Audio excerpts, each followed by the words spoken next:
Hello and thanks for joining me in another Amber Roots devlog. There are a lot of changes and additions and I'm really excited to get into it, so let's hop right in. Alright, so the first thing I want to talk about is the fact that I've implemented a scene changing system. I had something very similar to this in the 2D version of the game, but this one's a little bit cleaner and works a bit better.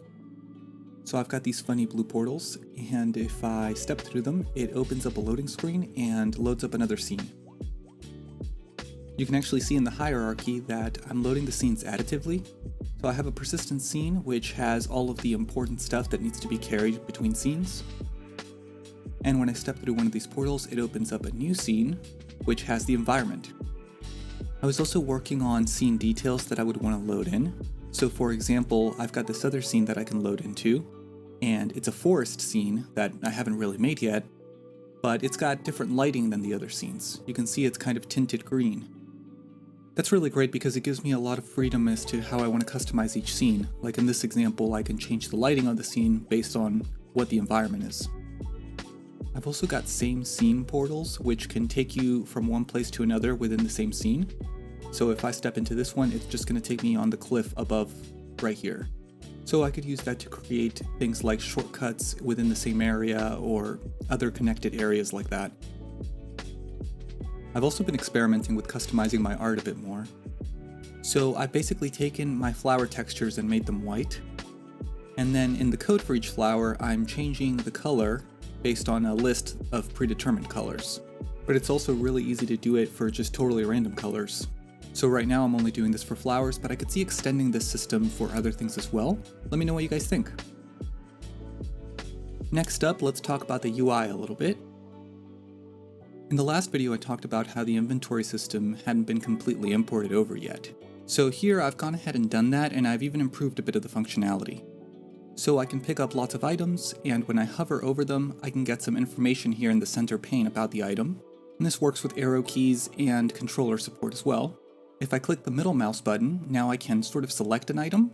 And what this does is lock the item as selected. So when I hover over other items, it doesn't unselect it. And I've got buttons down here to manipulate the item that's been selected in different ways. With left click, I can pick up the item in the inventory and move it around. And if I left click on items that aren't of the same type, I can swap them. I can also right click to divide up a stack. And I've got some sort functions that are functional now. I can also shift left click to transfer an item over to a container if there's a container open. And now item slots can either accept all items or only certain types of items. So while the inventory system isn't complete, I think this is a pretty big upgrade and I'm pretty happy with the functionality. It feels pretty intuitive and pretty easy to come to grips with if you've played other games that use a slot-based inventory like Minecraft or Stardew Valley or things like that. One function that's missing that I'd like to implement soon is when I discard an item, it just disappears. And I would prefer it if discarding simply dropped the item at the player's feet, so that they could pick it back up if they need to. But for right now, I'm pretty happy with this progress, so let me know what you think. I've also been working a lot on 3D art, and I've built these little houses as well as a bunch of little decorations. And these are houses for your monsters. So you can take a monster and you can add a resident to the house, and now that monster is going to live there.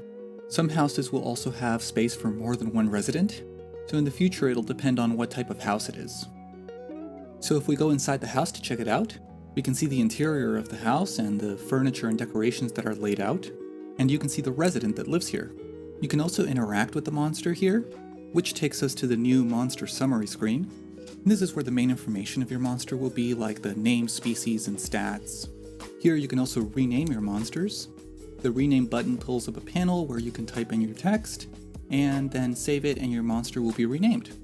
In the UI, there's also an active monsters page, and this is a list of all of your active monsters. And to be active, a monster has to be a resident of a house. So if you have some ambers in your inventory or in a chest somewhere, they don't count. You have to actually activate them with a home. You can also access a monster's summary screen from here. I've also added back the team screen. So your team will consist of 4 monsters, and they have to be picked from your active monsters. And this is basically going to be your battle team. So when you go out on adventures, these are the monsters that will show up in battle. So here I can add monsters to my team, and remove them. And if I have more than one monster in the team, I can move them around in the team. Also, as I mentioned briefly, I've been working a lot on 3D art, most of it having to do here with the house.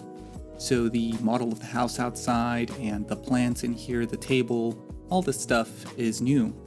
And since I've had a few people ask me about the 3D art, I use a program called Crocodile 3D. You can find it on their own website or on Steam. It's really nice and it works really well for this sort of pixelated 3D look. I'm certainly no expert when it comes to making 3D art, but it's made the process a lot more fun. Alright, so shifting gears a little bit here, I want to talk a little bit about the game's terminology. As I'm developing systems and mechanics for the game, I'm also in the back of my mind thinking about the story and the lore of Amber Roots. So I've been working a little bit on the world building in Amber Roots and what certain things mean and how the world sees them. As such, I've come up with a couple of new terms to throw around. For one, the monsters in Amber Roots will be referred to as Amberlings. I like this because it sounds a lot less aggressive than the term monster. Amberlings are supposed to be intelligent and kind creatures, so I thought giving them their own term was a bit of a more respectful way of treating them. Also, I've talked about this idea of you have your own ranch in the game and that's where you take care of your Amberlings. But ranch is another term I want to change. In Amber Roots, you're not just some random person who decided to start taking care of Amberlings and breeding them in your ranch.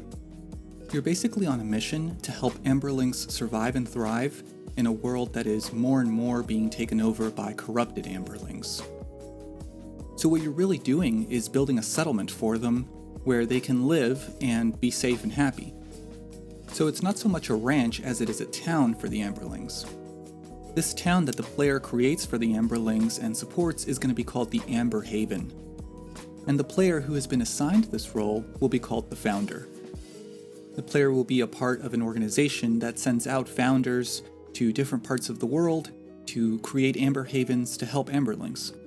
And how the founder will help them is by keeping them safe and happy and providing for them, but also by training them so that they can defend themselves against the corrupted Amberlings and help get their brethren back.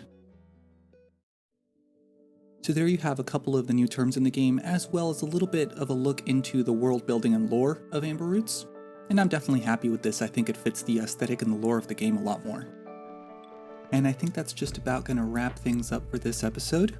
I really hope you've enjoyed this Amber Roots devlog, and I hope you like some of the new additions and changes. As always, I'm excited to see what everyone thinks. Consider subscribing if you liked this and you want to see more updates on Amber Roots, and check out my Twitter. And thank you so much for watching.